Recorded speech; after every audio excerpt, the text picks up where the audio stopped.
You know that feeling when you're just walking down the street or maybe you're just sitting at your desk and you feel that distinct vibration against your leg, Oh, yeah. right? That little phantom buzz in your pocket. So you reach down, you grab your phone, you look at the screen, and nothing.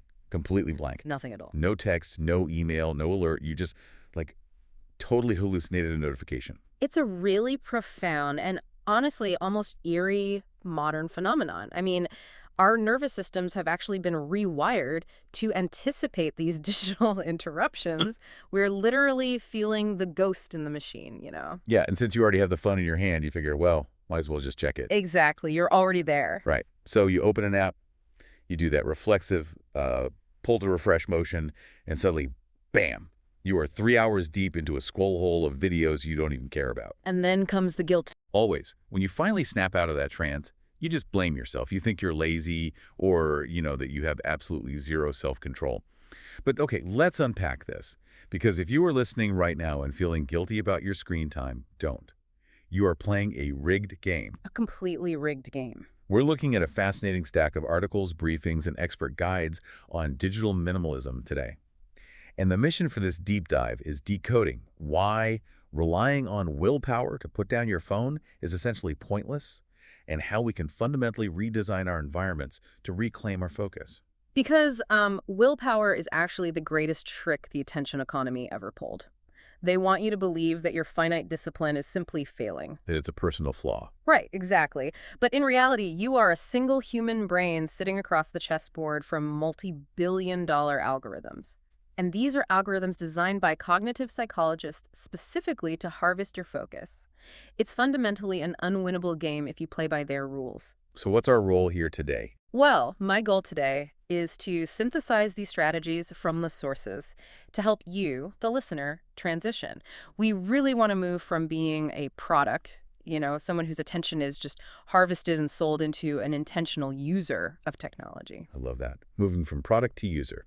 And to beat the system, we really have to know how it actually works. All right. We have to understand the neurological trap we're in. We do. Let's talk about why willpower fails. It's essentially a depletable resource. Right. Like a battery. You might wake up with 100%, but every single decision you make, what to wear, navigating traffic, dealing with a frustrating meeting, it just drains it. It chips away at it all day. Exactly. Yeah. So by 8 p.m., your willpower battery is at like 2%. And that vibrant, glowing screen is just sitting right there on the coffee table. We absolutely need a structural approach instead of just relying on pure grit. And the precise biology of how these platforms exploit that drained battery is just fascinating. There's this neurological concept called the 2-second loop. The 2-second loop. Okay, what is that? So if an action takes less than 2 seconds to execute, your brain will essentially do it automatically. It completely bypasses the prefrontal cortex, which is the part of your brain responsible for logic, planning, and impulse control. Wait, so when I do that pull to refresh swipe, or, when I just tap that brightly colored app icon because my thumb knows exactly where it lives on the home screen? Right, the muscle memory. Yeah, muscle memory. So my conscious brain isn't even in the driver's seat when that happens. It hasn't even woken up yet. It is pure muscle memory and sensory seduction. Huh. The platforms thrive on seamlessness. I mean, the entire design philosophy behind endless scrolls and instant loading apps is to completely eliminate any friction between your impulse and their content. Wow. What's fascinating here is that the companies monetizing your attention view your behavior as a series of micro-surrenders. Thousands of tiny, thoughtless surrenders a day. They don't need to overpower your willpower. They just need to create an environment where distraction is the path of least resistance. So relying on willpower to ignore your phone in that, perfectly frictionless environment, it's like keeping a massive bowl of your favorite junk food sitting right in the middle of your desk all day. Oh, that's a perfect analogy. And just promising yourself you won't eat it. It's an unwinnable battle of attrition. Eventually, you're going to take a bite. You're going to eat the junk food. Exactly. So what does this all mean? We need to stop fighting and start architecting. The real solution is just leaving the junk food at the grocery store. Yes. And since we can't completely abandon our digital devices, we need them for work and life, The immediate tactical solution is introducing what's known as aggressive structural friction. Aggressive structural friction. I like the sound of that. You have to deliberately break the seamlessness that those algorithms rely on. And the very first line of digital defense, according to the guys we're looking at, is nuking the notification ecosystem. Nuking it. Which means if a ping or a buzz on your phone is not a human being trying to reach you in real time, Like a phone call. right, like a phone call from your partner or a text from a friend you're actively meeting up with, turn it off. Because if it is not a human, it is a corporation trying to sell your attention back to advertisers. We have somehow allowed companies to claim the exact same level of urgency as our loved ones. You have to strip them of that privilege. But, the friction goes much deeper than just silencing pings. We actually need to alter the visual appeal of the device itself Okay, how so? by switching the smartphone display entirely to grayscale. Okay, wait, I have to push back on this. I knew you would. Because turning a $1,000 ultra-high-definition screen completely black and white just sounds incredibly depressing. I mean, it feels like we're punishing ourselves. Why take away all the beautiful design and photography just to read an email? It does sound harsh at first. Yeah. I use my phone to look at pictures of my family, to use maps. This grayscale thing just feels like overkill. Well, it seems like a punishment until you understand the mechanics of variable rewards and persuasive design. Those vibrant colors, especially the finely tuned red of a notification badge, they are not there just to look pretty. They're functional. Highly functional. Red is a biological trigger. In nature, it signals urgency or danger or, ripe fruit. When you see a bright red badge, you don't know what it is. Right. It could be an urgent message from your boss, or it could just be a totally useless spam alert from a food delivery app. That unpredictability, the actual not knowing it, spikes dopamine in your brain far more than the reward itself. It's the exact same psychological mechanism that keeps people pulling the lever on a slot machine.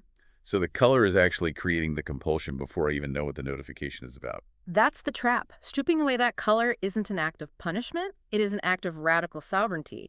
It strips the digital glitter away. The digital glitter, I like that. Suddenly, you aren't holding a dopamine hub anymore. You are holding a utilitarian tool. You can still see your maps, you can still read your emails, but the slot machine allure is completely neutralized. You are taking the slot machine and turning it back into a pocket calculator. I can actually see how that breaks the spell. It really works. And another layer of friction we uncovered in the sources is deleting social media apps off your phone entirely. Yes, the browser trick. Right. If you want to check a platform, you force yourself to open the web browser and physically type in your login credentials, your password, maybe even a two-factor authentication code every single time. And that clunky, annoying process takes much longer than 2 seconds. It forces your prefrontal cortex to wake up and basically ask, wait, do I actually want to spend my time doing this right now? You are actively breaking the 2-second loop. Precisely. We also see tremendous value in physical boundaries, like keeping your phone charger completely out of the bedroom. If the phone physically isn't next to the bed, you just cannot instinctively reach for it the moment you open your eyes in the morning. Okay, so let's say I've done all of this. I've successfully added this aggressive friction. I'm waking up to a real analog alarm clock. My phone is just a boring gray brick in the kitchen. Sounds peaceful. It does. I have stopped the impulsive bleeding. Sure. But I still need to consume information, right? I still want to understand politics, culture, and what's happening in the world.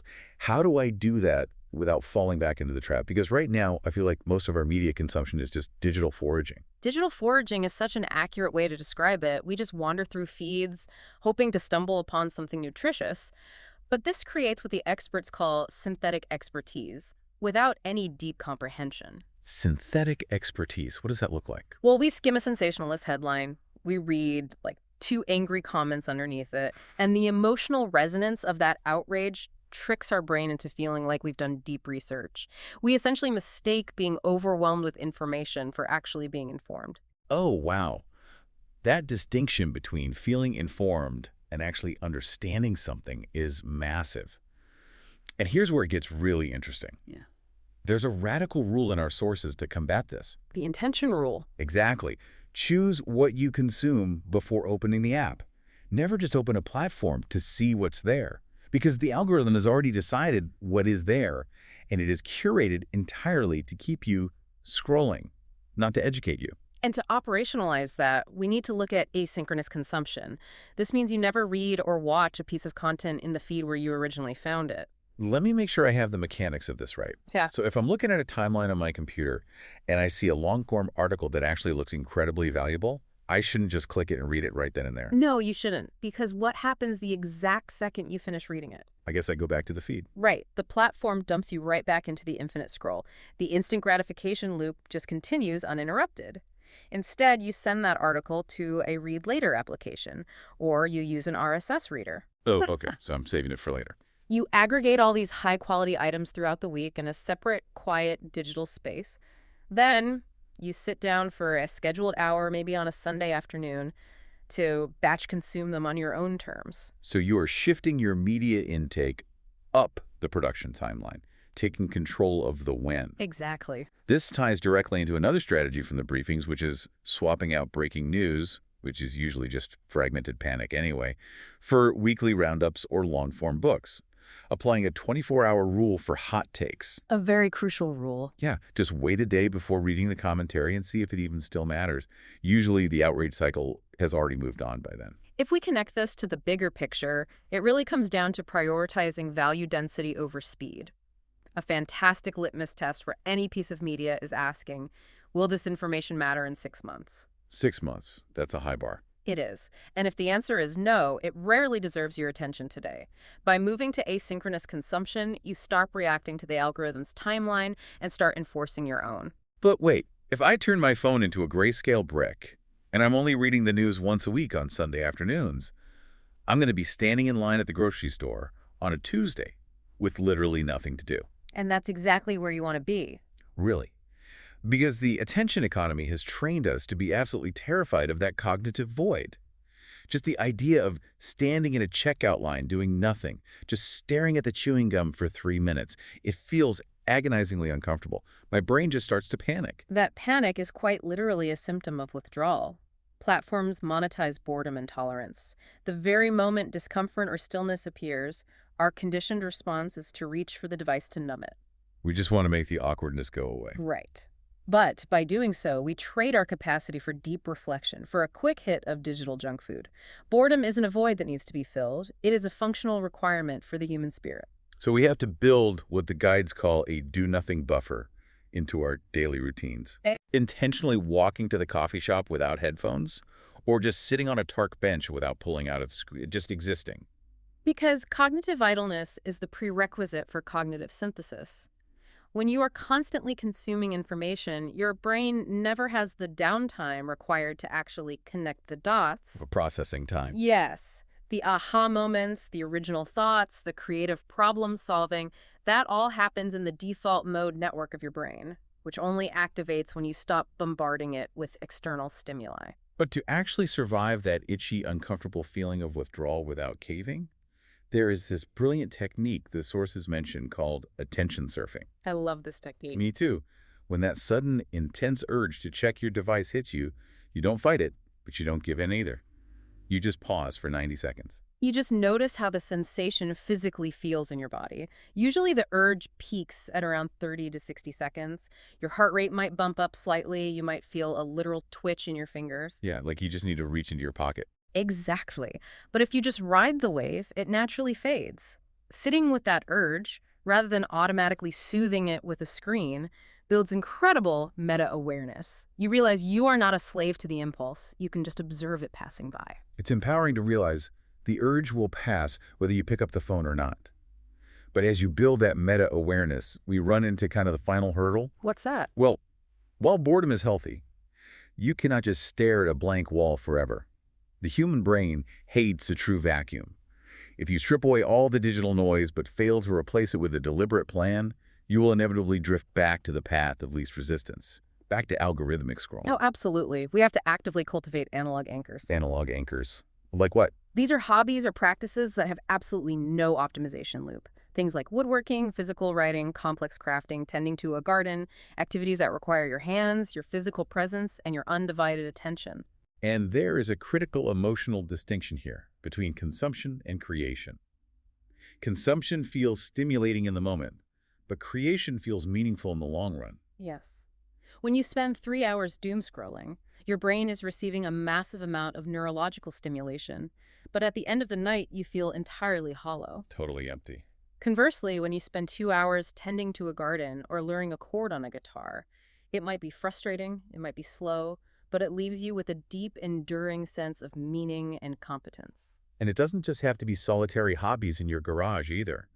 The sources talk about place-based practices to deepen your belonging in your local environment. This is such a vital part of the resistance. It is.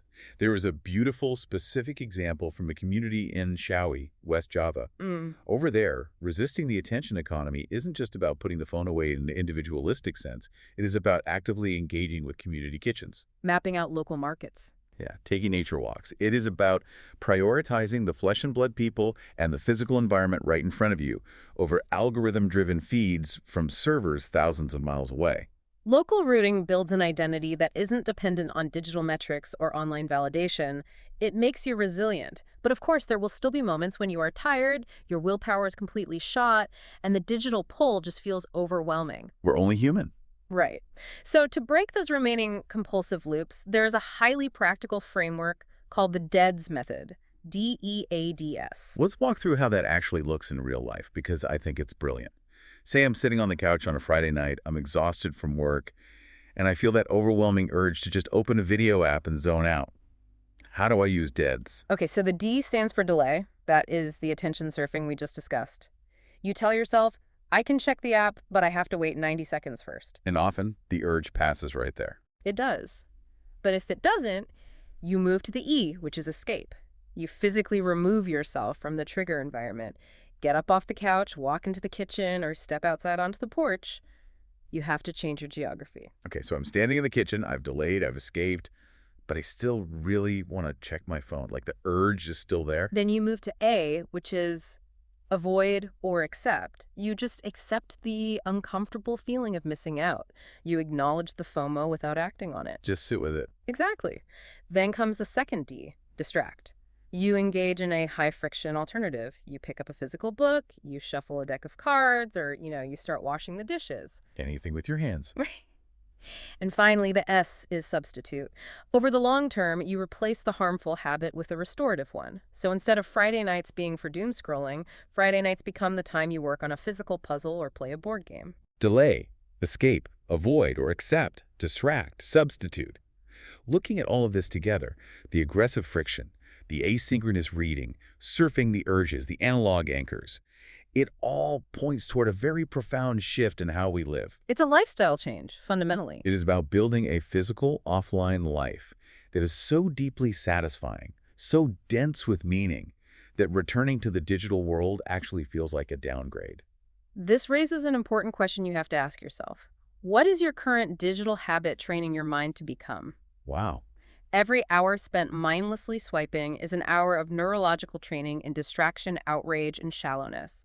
Are you building a life worth attending to? Because if you are not, the algorithms are more than happy to fill that empty space for you. Let's recap the journey we have been on today. If you are struggling with screen time, you are not weak. You are fighting a billion-dollar psychological machine. And you can win. But you can architect an environment where you don't have to fight at all. Add aggressive friction to your devices. Turn that screen grayscale and nuke those notifications. Consume asynchronously. Yes, consume information asynchronously to protect your focus and prioritize depth over speed. Embrace the awkward, itchy feeling of boredom as a sacred space for creativity. And anchor yourself in the offline world through creation and local community. There is a powerful synthesis of this entire philosophy from our sources.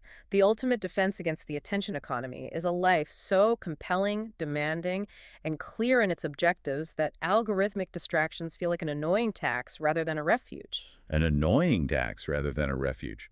We've talked a lot about designing your digital environment to protect your focus, but I want to leave you with a thought about your physical environment. Oh, this is good. Take a look around your living room right now.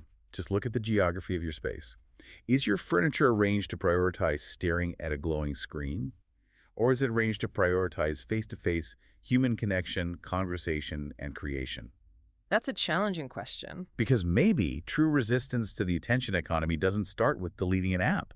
Maybe the resistance starts with moving the couch.